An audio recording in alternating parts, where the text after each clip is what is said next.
Chapter 1. Why Your Emotions Are Lying to You. Let's start with something most people never want to hear. You can't trust your feelings. I know that goes against everything you've been told. Follow your heart. Trust your gut. If it feels right, do it. We've built an entire culture around the idea that emotions are sacred, that they're always valid, that they're telling you some deep truth about reality. They're not. Your emotions are liars, and until you accept that, you'll never be free. Here's what's actually happening inside your brain right now.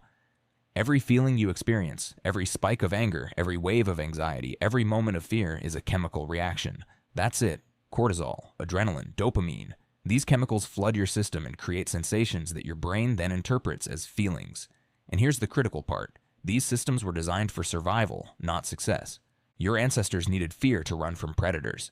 They needed anger to fight off threats. They needed anxiety to stay vigilant in a world where danger was everywhere. That emotional programming kept them alive long enough to reproduce. Mission accomplished. But you're not running from saber-toothed tigers anymore. You're sitting in meetings. You're having difficult conversations. You're building businesses and relationships and careers. And that same prehistoric emotional system is actively sabotaging you. Think about the last time you got angry at work. Maybe someone questioned your idea in a meeting. Maybe a colleague took credit for your work.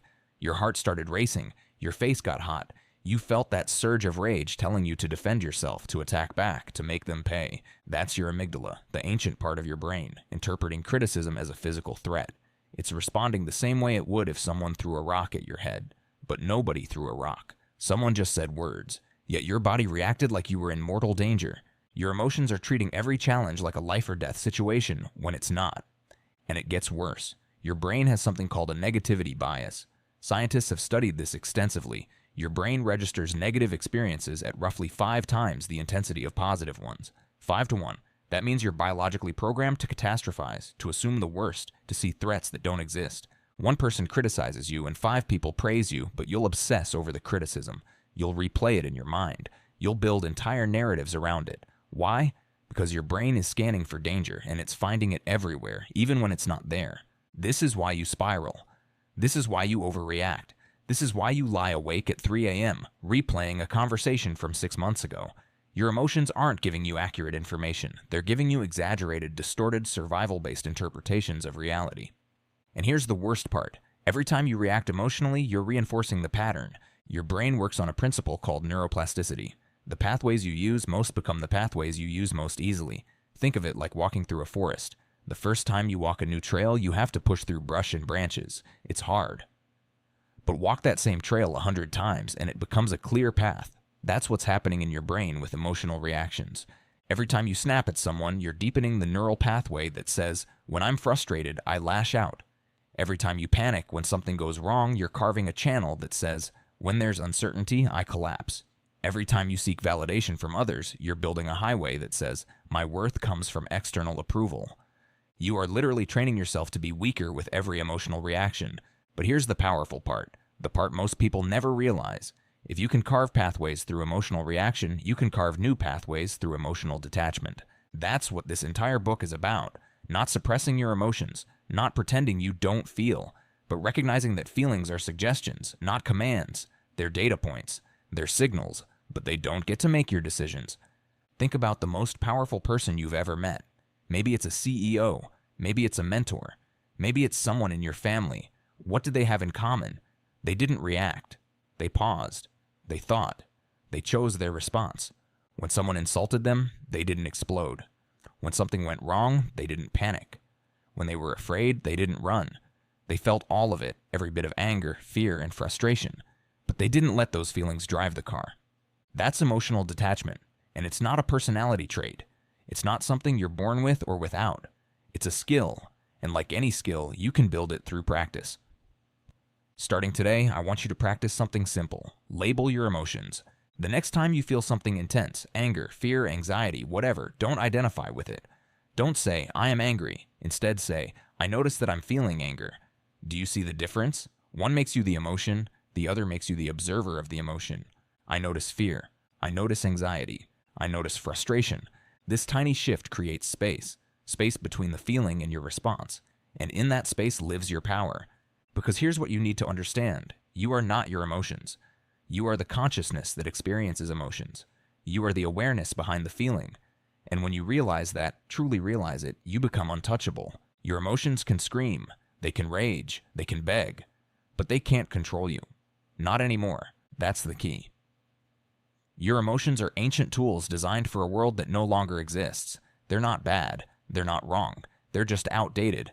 And the moment you stop treating them like facts and start treating them like feelings, you take back control. You don't need to fight your emotions. You don't need to suppress them. You just need to stop obeying them blindly. Feel them fully. Acknowledge them completely. Then choose your action based on who you want to be, not what you happen to feel in the moment. That's freedom. And it all starts with understanding this foundational truth. Your emotions are not the enemy, but they're also not the authority. They're passengers in the car. You're the driver, and it's time you started acting like it. You've just learned why your emotions lie to you. Now you're ready for the next level, because it's not enough to understand that emotions mislead. You need to know what powerful people do instead. You need to learn the difference between reacting like everyone else and responding like a master. Chapter 2. The power players don't react, they respond. There's a moment that separates the powerful from the powerless. It happens in meetings, in arguments, in negotiations, in every high-stakes interaction you'll ever have. It's the moment between stimulus and response. Most people don't even know that moment exists. Something happens, someone insults them, a deal falls through, they get criticized, and they react instantly. No gap, no pause, no thought, just pure emotional reflex. And in that instant, they lose. The power players, they live in that gap. Let me show you what I mean. Think about the last time you watched a negotiation, a debate, or even a tense conversation. Who controlled the room? Was it the person who fired back immediately, who raised their voice, who let their emotions spill everywhere? Or was it the person who paused, who took a breath, who responded with surgical precision? You already know the answer. There's a massive difference between reacting and responding, and it determines who controls every interaction you'll ever have. Reacting is automatic, it's emotional, it's weak.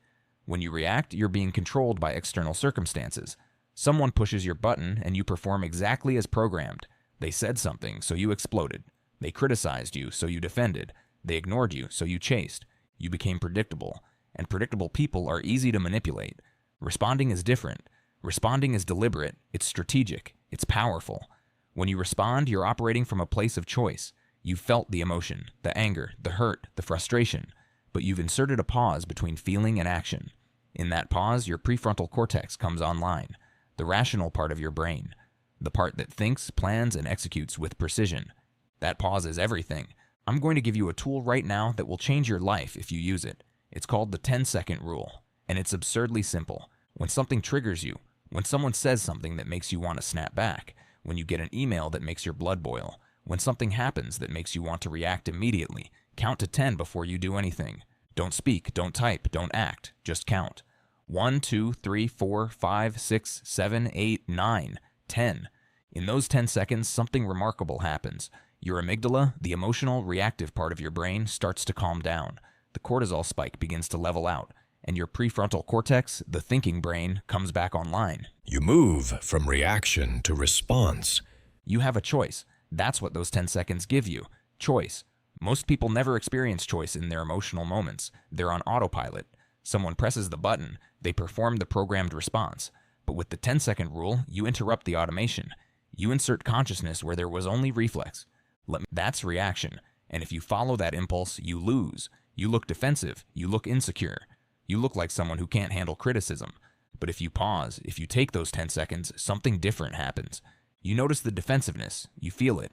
You acknowledge it. Then you choose a different response. That's an interesting point. Walk me through your thinking. 5 words. Calm, curious, powerful. You just turned a potential conflict into a conversation. You maintained control. You demonstrated confidence. And you did it all because you responded instead of reacted. That's the key. The person who pauses, who thinks, who chooses their words, that person always wins. Now let me tell you about the most underused weapon in human interaction, silence. Most people are terrified of silence. When there's a pause in conversation, they rush to fill it. When someone attacks them, they immediately defend. When someone baits them, they take the bait. Powerful people do the opposite. Silence is a weapon, and most people are too afraid to use it. Think about what silence does. When someone insults you and you say nothing, they're left holding their words. The tension sits with them, not you. When someone tries to provoke you and you give them nothing, no reaction, no emotion, no engagement, you've just communicated something profound. You don't control me. Silence says, I'm so secure in myself that I don't need to defend against your noise. Silence says, your words have no power here. Silence says, I'm in control and you're not. But here's what most people do instead. Someone criticizes them and they immediately launch into an explanation. Someone questions their decision and they spend 15 minutes justifying it. Someone challenges them and they engage in a back and forth that goes nowhere. Every word you speak in defense is power you're giving away. I want you to practice something this week. When someone says something designed to get a reaction from you, a passive-aggressive comment, a subtle insult, a challenge to your authority, say nothing. Just look at them. Let the silence hang. Watch what happens. 9 times out of 10, they'll backtrack. They'll soften. They'll fill the silence themselves with explanations and justifications. Because silence makes people uncomfortable, and the person who's comfortable in that discomfort controls the dynamic. You don't need to fill every silence. You don't need to defend every criticism. You don't need to engage with every provocation. Sometimes the most powerful thing you can do is nothing at all. That's emotional detachment. It's not about having no emotions. It's about having emotions and choosing not to let them dictate your behavior. Feel the anger. Feel the hurt. Feel the impulse to strike back. Then take 10 seconds. Then respond or don't respond with intention. Here's what this looks like in practice. Someone insults you in a text message. Your reaction is to type a furious response immediately, but you pause. You count to 10. You realize engaging with this gives them exactly what they want, your emotional energy. So you don't respond at all. You delete the message and move on with your day. That's power. Your boss criticizes your work in front of the team. Your reaction is to defend yourself, to explain all the reasons why it's not your fault. But you pause, you count to 10. You respond, I appreciate the feedback. Let me review it and get back to you with a plan. That's power. Your partner says something hurtful during an argument. Your reaction is to say something equally hurtful back. But you pause, you count to 10. You say, I need a minute, let's come back to this when we're both calmer. That's power. It's not about suppressing your emotions. It's about inserting choice between emotion and action. Every master of negotiation, every successful leader, every person you've ever looked at and thought, how are they so calm? They're all doing the same thing. They're living in the gap between stimulus and response. They're choosing their actions instead of being controlled by their reactions. And you can do this too. Starting today. The 10-second rule. Practice it. Master it. Make it automatic. Because that tiny pause, those 10 seconds, will save your career, your relationships, and your reputation more times than you can count. You don't need their permission to stay calm. You don't need perfect circumstances to choose your response. You just need 10 seconds and the discipline to use them. That's the difference between reacting and responding. That's the difference between being controlled and being in control. You've learned to pause. You've learned to respond instead of react. You've learned that silence is strength. Now we need to address the thing that undermines all of this, the constant need to explain yourself to people who don't matter. Chapter 3. Stop proving and start doing. Here's how you know you haven't mastered emotional detachment yet. You can't stop explaining yourself. Someone questions your decision and you launch into a 15-minute justification. Someone doubts your capability and you list every credential you've ever earned. Someone raises an eyebrow at your lifestyle and you spend an hour defending your choices. Stop. Every word you speak in defense is a confession. You're confessing that you need their approval. You're confessing that their opinion matters more than your own conviction. You're confessing that you haven't detached. Let me tell you something that will sting. Insecure people explain. Confident people execute. Think about the most successful person you know personally, not someone you follow on social media. Someone you actually know. How much time do they spend justifying their decisions to you? How often do they defend their choices when someone questions them? Almost never, right? That's not because they're arrogant. It's because they've internalized a truth that most people never learn. Your self-worth cannot be dependent on the approval of people who aren't living your life. When you feel that urge to justify, that burning need to explain why you're doing what you're doing, why you're capable, why your choice makes sense, that's not confidence speaking. That's your ego. And your ego is screaming for validation. That's the key. Your ego wants everyone to understand you, to approve of you, to validate your existence. But emotional detachment means recognizing that you don't need that. You really don't. Someone thinks your business idea is stupid? Okay, build it anyway. Someone thinks you're wasting your time on that project? Fine, finish it anyway. Someone doesn't believe you can do it? Good. Prove them wrong through results, not rhetoric. You don't need their permission. You never did. Let me show you what over-explaining actually is. It's not communication. It's not being thorough. It's not being helpful. Over-explaining is emotional leakage. You're hemorrhaging power with every unnecessary word. Watch what happens in any meeting, any negotiation, any high-stakes conversation. Who speaks the most? Usually the person with the least power. They fill every silence. They add unnecessary details. They justify every statement before anyone even challenges it. Listen to this example. Well, what I think, and maybe I'm wrong, but based on my experience, which isn't that extensive, but I've noticed, is that we should probably consider, if everyone's okay with it, moving forward with option A. But I'm totally open to other ideas. I just thought, it might make sense. But again, that's just my opinion. That's weakness disguised as humility. Now listen to how powerful people speak. We are moving forward with option A. 7 words. No justification, no hedging, no plea for approval. A statement of fact, a decision made. If someone wants more information, they'll ask. If someone disagrees, they'll speak up. But the powerful person doesn't preemptively defend themselves against challenges that haven't even been made yet. That's the difference. One person is seeking permission, the other is making a declaration. Every time you over-explain, you're subconsciously admitting you need permission. You're treating other people like gatekeepers to your own life. And they're not. They never were. Stop asking. Start claiming. Here's what this looks like in practice. Someone asks you why you're starting a business. Weak response.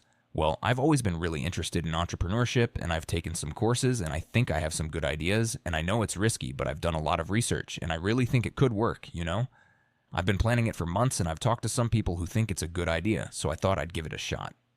Strong response. I'm starting a business.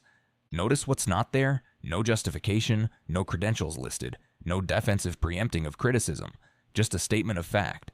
If they want to know more, they'll ask specific questions, and you can answer those. But you don't lead with a dissertation defending your right to make your own choices. You have a choice. You can spend your energy explaining why you're capable, or you can spend that energy proving it. One makes you look weak. The other makes you undeniable. The most respected people in any room speak the least. Have you noticed that? They don't fill silence with justifications. They don't use 3 sentences when 1 word will do. They state. They decide. They move on. Why? Because their confidence comes from internal validation, not external approval. Think about what you're really doing when you over-explain. You're outsourcing your self-worth. You're essentially saying, I'll feel good about this decision once you approve of it. I'll feel confident once you validate me. I'll feel worthy once you understand. That's giving away all your power. You're making your emotional state dependent on other people's opinions. And other people's opinions are unreliable, uninformed, irrelevant. They're unreliable because people change their minds constantly. They're uninformed because they don't know your full situation, your goals, your context. And they're irrelevant because at the end of your life, you're the one who has to live with your choices, not them. Emotional detachment means building your self-worth from the inside out. It means your sense of capability, your sense of purpose, your sense of worthiness. All of that comes from you, from your values, from your vision, from your commitment to yourself, not from whether Janet from accounting thinks your idea is good. Let me give you a practical exercise. This week, practice 1-sentence answers. Someone asks why you're doing something. Give them 1 sentence, then stop talking. Let the silence hang. Watch what happens.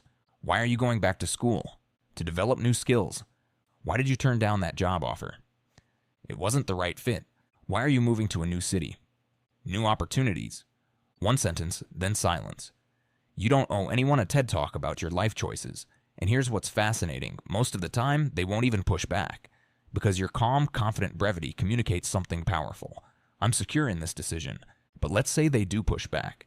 Let's say they question you, challenge you, or express doubt. You still don't need to defend. You can acknowledge their concern and move on. I just don't think that's a good idea. I appreciate your perspective. I'm moving forward with it. Not, well, actually, if you understood the full context and all the research I've done, you'd see that it actually makes perfect sense because, no, you acknowledged them. You held your position. You moved on. That's emotional detachment. Here's the ultimate truth. Your results will always speak louder than your explanations ever will. People who achieve don't talk about achieving. They don't post long manifestos about their goals. They don't spend hours explaining their vision to anyone who'll listen. They just do the work. They show up. They execute. And eventually, the results speak for themselves. Nobody asks Elon Musk to justify SpaceX anymore. The rockets fly. Nobody questions whether someone can build a billion-dollar company after they've built one. The results answered every doubt. The person who spends an hour explaining why they're capable could have spent that hour getting one step closer to proving it.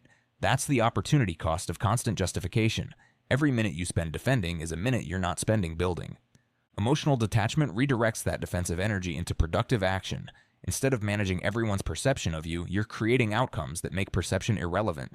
You don't need to convince anyone. You need to execute. You don't need to explain your potential. You need to realize it. You don't need validation before you start.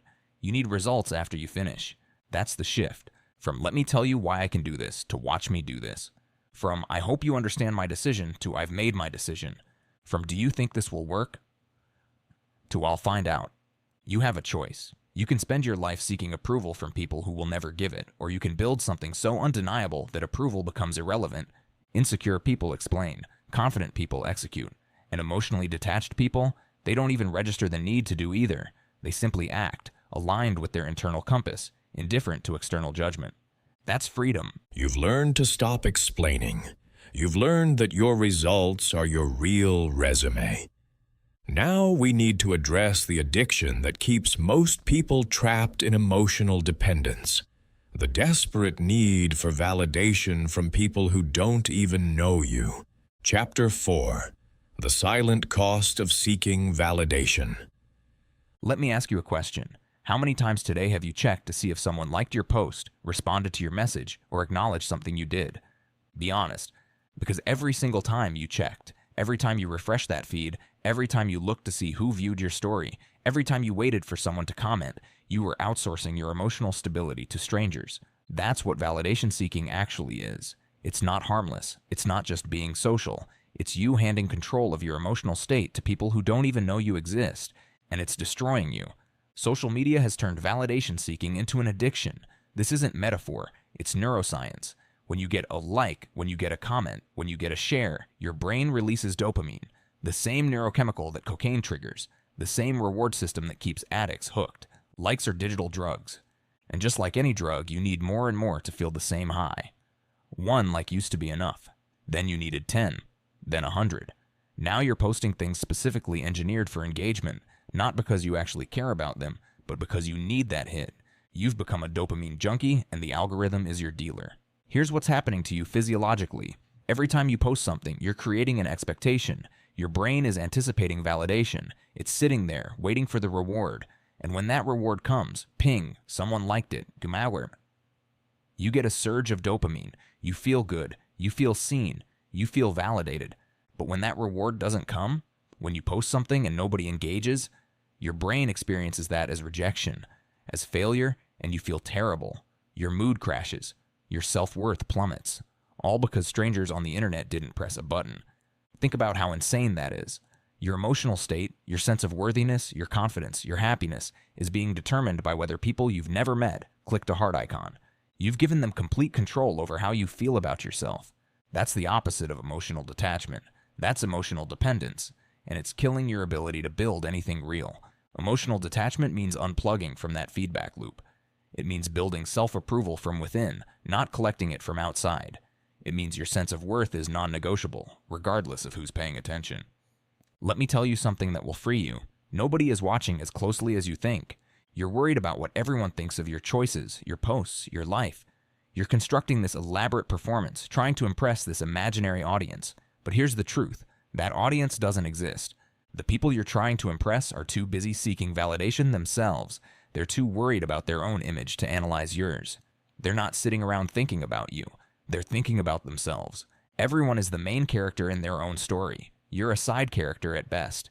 And most of the time, you're not in the story at all. They're too busy managing their own insecurities, their own fears, their own desperate need for approval. The spotlight you think is on you, it's in your head. That's the key. The moment you realize nobody's watching, not really, you become free to act, free to choose, free to build the life you actually want instead of the life you think will impress people. Detachment is realizing you're free to act without an audience. Think about all the things you haven't done because you were worried about what people would think, all the risks you didn't take, all the creative projects you abandoned, all the authentic parts of yourself you've hidden. Why?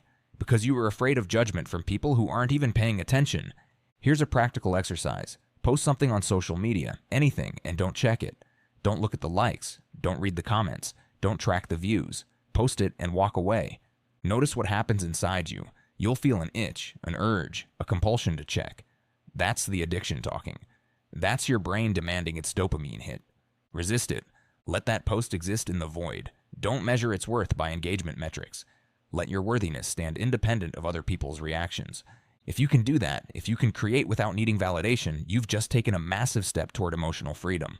Now let me tell you about the two types of validation, and why only one of them matters. External validation is rented. Internal validation is owned.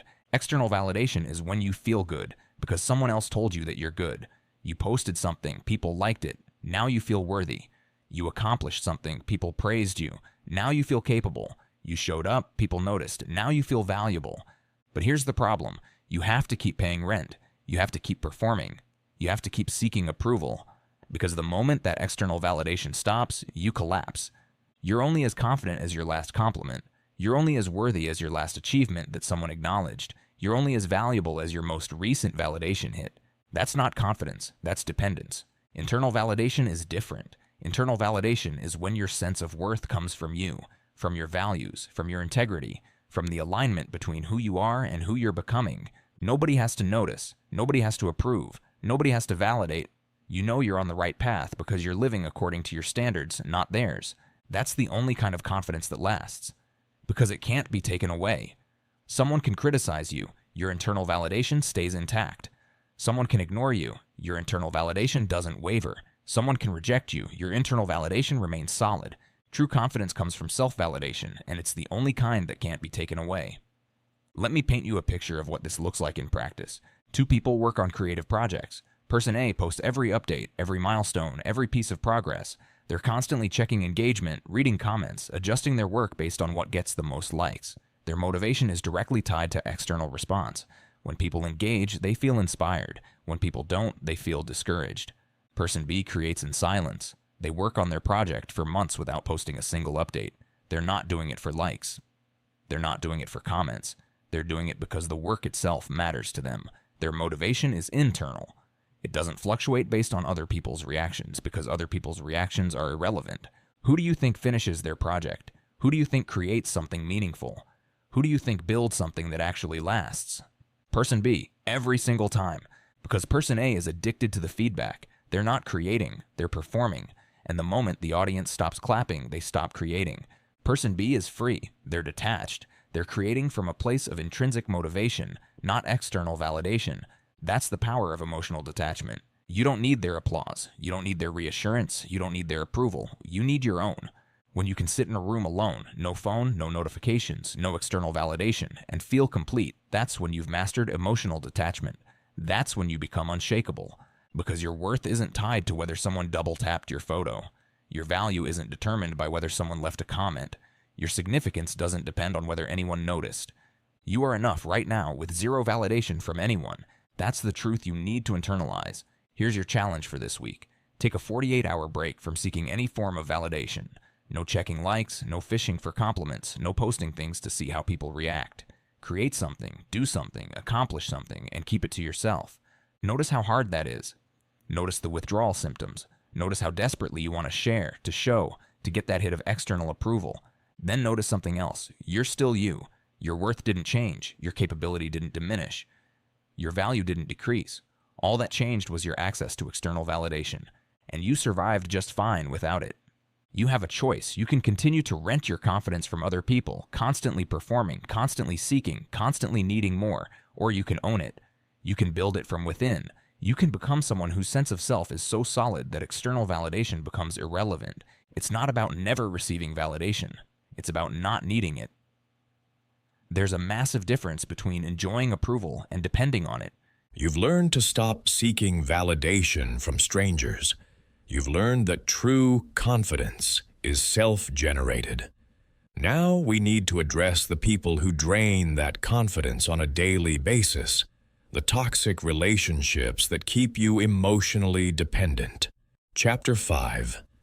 How to detach from toxic people without guilt. Here's something nobody wants to tell you, but you need to hear. You don't owe anyone an explanation for protecting your peace. Not your family, not your friends, not your partner, not anyone. I know that's hard to accept. You've been conditioned your entire life to believe that relationships, especially family relationships, are sacred, that you have to endure, that you have to forgive, that you have to keep showing up, no matter how much damage it causes you. But let me ask you something. Who benefits from that belief? Not you. The toxic people in your life, they benefit. Because guilt is the tool manipulative people use to keep you engaged. After all I've done for you. Family is everything. Real friends don't give up. You're being selfish. You're abandoning me. These are emotional traps. And if you're still caught in them, you haven't detached yet. Emotional detachment means recognizing that your mental health is not negotiable. It's not up for debate. It's not something you sacrifice to make someone else comfortable. And anyone who makes you feel guilty for having boundaries is exactly why you need them. That's the key. The people who respect your boundaries don't make you feel guilty about them. They understand. They adjust. They support you. The people who violate your boundaries, they'll weaponize guilt. They'll twist your self-preservation into selfishness. They'll make you the villain in their story for refusing to let them drain you. And you need to be okay with that. Let me tell you about emotional vampires. These are the people who survive on your reaction. Drama seekers, chronic complainers, chaos creators, people who always have a crisis, people who always need something, people who make everything about them. They feed on engagement, your attention, your emotion, your energy, and they will take as much as you give them and then demand more. Emotional detachment means recognizing the pattern and starving them with indifference. The moment you stop reacting, stop defending, stop explaining, they lose interest. You're no longer a source of supply. There's nothing for them to extract from you. So they move on to someone else who'll give them what they need. Detachment isn't cruelty, it's self-preservation. And here's the beautiful part. You don't have to announce it. You don't have to have a dramatic confrontation. You don't have to explain why you're distancing yourself. You just quietly exit. They call. You don't answer, or you keep it brief. They text. You respond with 1 or 2 words. They create drama. You don't engage. They try to bait you into an argument. You don't take the bait. You just become unavailable. Not hostile, not dramatic, just unavailable. That's emotional detachment in action. Now let me give you a specific technique that will change your life. It's called the gray rock method, and it's devastatingly effective. Here's how it works. You become so emotionally unreactive that you're uninteresting to manipulators. Think about a gray rock. It's boring. It doesn't react. It doesn't provide anything to engage with. It just sits there. That's what you become in the presence of toxic people. Be boring. Give short answers. Show no emotional peaks or valleys. No anger. No defensiveness. No excitement. No sadness. Just flat, neutral, uninteresting responses. When someone is trying to provoke you, trying to get a reaction, trying to start a fight, trying to pull you into their drama, you give them nothing. You never call me anymore. Yeah, I've been busy. Why are you being so distant? Just focused on work. You've changed. You don't care about this family. Okay. Notice what you're not doing? You're not defending. You're not explaining.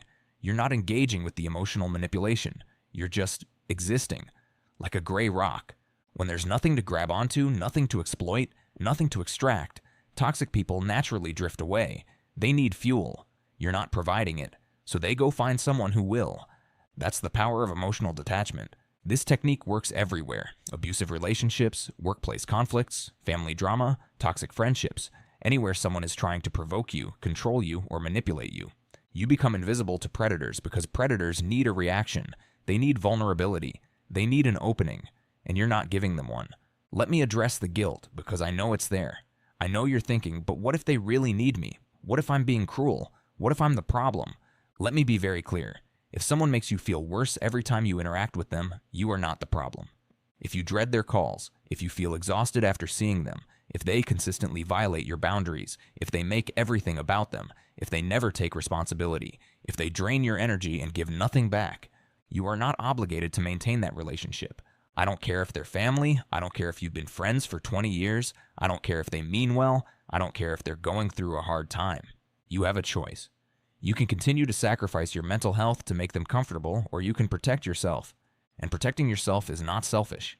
It's not cruel. It's not abandonment. It's survival. Here's what you need to understand about guilt. It's a learned response. You've been conditioned to feel guilty for having needs, for setting boundaries, for choosing yourself. That conditioning came from somewhere, usually from the very people who benefit from your guilt. Emotional detachment means unlearning that conditioning. It means recognizing that guilt is often manipulation disguised as morality. Real love doesn't weaponize guilt. Real friendship doesn't require you to sacrifice your well-being. Real family respects your boundaries. If someone is using guilt to control you, that's not love. That's manipulation, and you don't owe manipulators anything. Let me give you a practical framework for detaching from toxic people. Step 1. Identify the pattern. Write down how you feel after interacting with them. Drained, anxious, depressed, angry. That's your body telling you something's wrong. Listen to it. Step 2. Set clear boundaries. You don't have to explain them. You don't have to justify them. You just implement them. I'm not available to talk about that topic. I can't meet up right now. I need some space. Step 3. Enforce those boundaries. This is where most people fail. They set boundaries, then immediately violate them to avoid conflict. Don't do that. When someone crosses your boundary, you don't argue. You don't explain again. You just exit the conversation. Hang up. Leave. Stop responding. Step 4. Accept the guilt without letting it control you. You'll feel guilty. That's normal. Feel it. Acknowledge it. Then act according to your boundaries anyway. The guilt will pass. Your mental health won't recover if you keep sacrificing it. Step 5. Don't announce your detachment. You don't need to have a dramatic "I'm done with you" conversation. That just creates more drama. You just quietly become less available, less engaged, less reactive. That's emotional detachment. You don't need their permission to protect your peace. You don't need their understanding. You don't need their approval. You just need your boundaries and the discipline to enforce them. And yes, some people will be upset. Some people will call you selfish. Some people will try to make you feel guilty. Let them. Their reaction is not your responsibility. Your mental health is. Remember, the people who truly care about you will respect your boundaries. The people who don't, they were never really for you in the first place. They were just using you. Emotional detachment means finally seeing that clearly and acting accordingly. Here's your action step for this week. Identify one person in your life who consistently drains you. Just one. Practice the gray rock method with them. Short answers. No emotional engagement, no explanation, just boring, neutral, unavailable. Notice what happens. Notice how they react when you stop feeding them. Notice how much lighter you feel when you stop carrying their emotional baggage. That's freedom. You've learned to detach from toxic people without guilt. You've learned that protecting your peace is not negotiable. Now we need to build the daily practice that makes all of this possible, because emotional detachment isn't a one-time decision. It's a skill you train every single day.